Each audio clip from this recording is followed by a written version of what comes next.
Following the quiet teachings of the Great Adornment Sutra, we engrave the Buddha's voice into our hearts.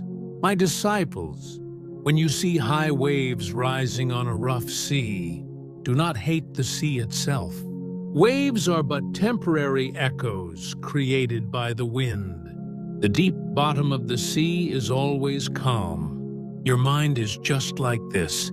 Beneath all the waves of trials that strike during life, there is a deep ocean of peace that has never once been shaken. Do not forget this. There is a fable about an old captain sailing the sea. Whenever rough waves came crashing in, novice sailors screamed and trembled in fear of capsizing. But the old captain who navigated the sea for decades quietly held the helm and observed the texture of the waves. The captain said, "Those who try to fight the waves are swallowed by the sea, but those who know the flow of the waves ride them forward." Our daily life is like this captain's ship. When sudden financial difficulties hit, or when planned endeavors turn to nothing in an instant, we throw ourselves into the harsh waves, resenting the world. When our feelings are hurt by unexpected misunderstandings at work, when we feel empty because results do not follow our hard work, we feel as if our entire life has collapsed. But look down a little deeper with the eyes of your mind. What is shaking your mind right now are merely temporary waves on the surface. Your existence itself is as safe and calm as the deep ocean. Meditation is not about forcefully suppressing the waves on the surface.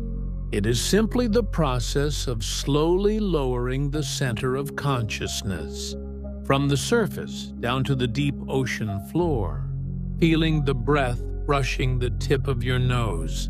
Just observe and acknowledge that rough waves are crashing inside me right now. Waves come and go, but the sea remains in its place forever. According to the Mahasannipata Sutra, the Buddha taught his disciples the principle of the mind as follows. My beloved disciples, when a woodcutter in the forest over there tries to cut down a tree with thick branches, merely plucking off the leaves one by one will never bring the tree down. Only cutting the deeply rooted roots is the only way to fell the tree. All the anger and sadness you feel in life and the leaves of endless worldly desires, do not try to pluck them off one by one. Only when you cut away the roots of ignorance and attachment within, with the axe of wisdom, all suffering will wither and fall away on its own. In a certain village there was a man who tended a garden. Whenever weeds grew in his yard, he diligently cut away only the leaves of the weeds. But after just a few days, the weeds shot up their stems even more lushly than before. A wise old man passing by saw this and said, "Cutting only the leaves without pulling the roots is like giving the weeds courage to root themselves even deeper." In our human relationships and daily lives, the exact same things happen. The sharp words of a boss that torment me, or the disappointment toward family who do not understand my heart. We look only at these leaves, which are surface-level problems, and we try to change that person and struggle to control the situation to our will. But that is like cutting only the leaves of the weeds. The real problem is not the external situation, but the strong root of attachment in my mind that insists the situation must go my way. Psychology calls this the trap of expectations.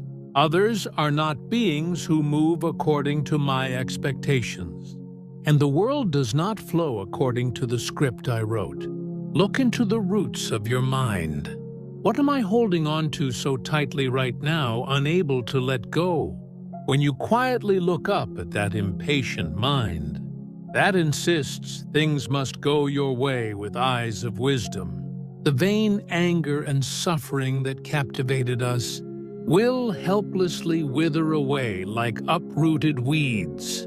In the deep words of the Samadhiraja Sutra, we seek the lamp of truth. Look at the clear moon floating in the pitch-black night sky. Even when the moon is hidden behind the clouds, it does not lose its light, and when the clouds pass it once again, illuminates the world brilliantly. Your original mind is also like that clear moon in the sky. It is only temporarily hidden by dark clouds of anguish and trials. Its noble light has never once grown dark. So do not resent the obscuring clouds, but trust the dazzling moonlight within you. Long ago, a potter kneaded clay with all his devotion for years. To make the finest ceramic ware, he finally completed a beautiful piece and put it in the kiln. But a sudden downpour caused the kiln to collapse, and the ceramic shattered into pieces. The disciples wept and resented the misfortune, but the old potter smiled quietly and gathered the best clay again from the pile of broken earth. The potter said, "The ceramic is broken, but my skills and the clay to make it remain exactly as they are." The failures and losses we face living our lives are just like this broken ceramic. When a business built with great effort staggers, or when we fail an exam prepared for a long time, or when we face separation from the most precious person, we think our entire life is ruined. But please remember, though a shining ceramic may break, the noble soul that is you who shaped it has not been damaged in the slightest. Failure is not my identity. It is merely a single experience I am passing through. Calming your breath in meditation, bring to mind the clear moon standing beyond the clouds. Behind the dark clouds covering my life, the clear and whole me still exists. Clouds are bound to retreat when the wind blows. Do not blame yourself, deceived by the temporary darkness. And please quietly feel the brilliant moonlight that already exists within you. Through the holy verses of the Arthavargiya Sutra, we take a step closer to the Buddha's wisdom. The more force you apply to grasp the sand held in your hand, the faster it slips through your fingers. But if you open your palm and gently lay it down, not a single grain of sand disappears, and it remains peacefully in its place. The honor and wealth of the world and the hearts of people are also like this. The more you obsess over possessing them, the further they distance from you, and it will devastate your mind. When you leave your mind wide open, the entire universe will come into your embrace. A traveler who was thirsty found a well. By the well there was a gourd to draw water, but the gourd had a small hole in it. The traveler, in his impatience, filled it with water and tried to bring it to his mouth. But while he was walking, all the water leaked out. A passing monk said to the exhausted and collapsed traveler, "Do not try to gather water with a gourd full of holes. Just lie down quietly by the well and quench your thirst." The dissatisfaction and deficiency we feel living in reality are just like this gourd with holes, believing we will be happy if we earn more money, under the illusion that our minds will be at peace if we rise to a higher position. We live our whole lives as if grasping sand. But the gourd of desire always has holes, so no matter how much you fill it, it never gives a sense of fulfillment. Human relationships are the same. When I try to make the person I love my possession and force them to be controlled my way, the other person feels suffocated and leaves my side.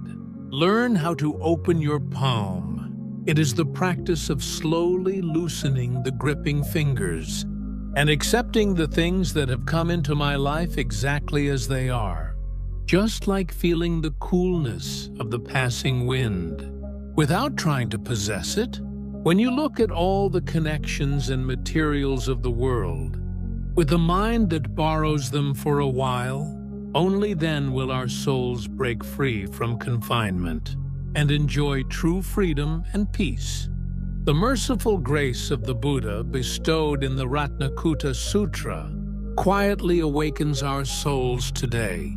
Just because the morning dew hangs precariously on the tip of a blade of grass does not mean the dew is not beautiful, even if it is a temporary life that will disappear when the sunlight shines.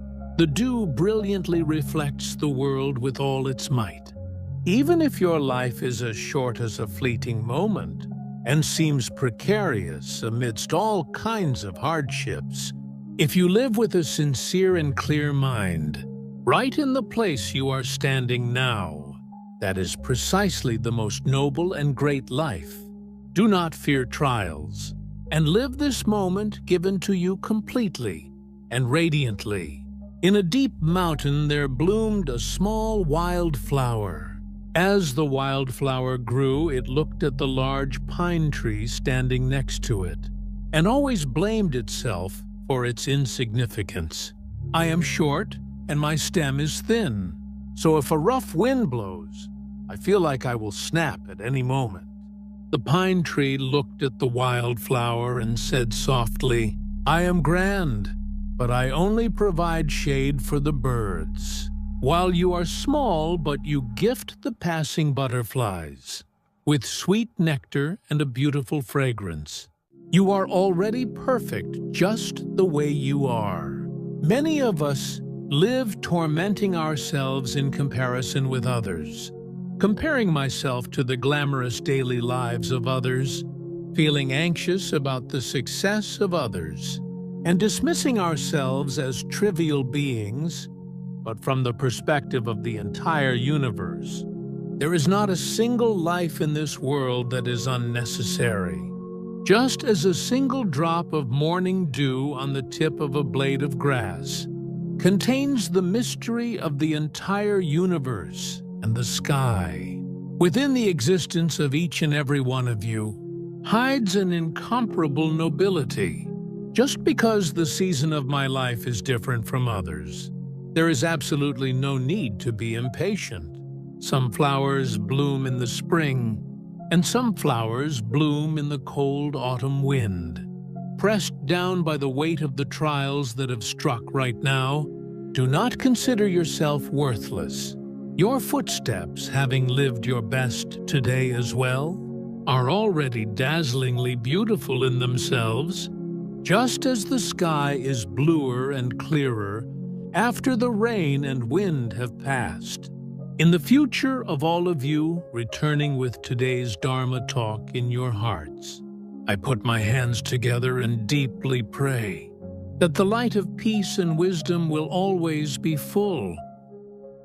Namo Avalokiteshvara. The universe conspires to help you.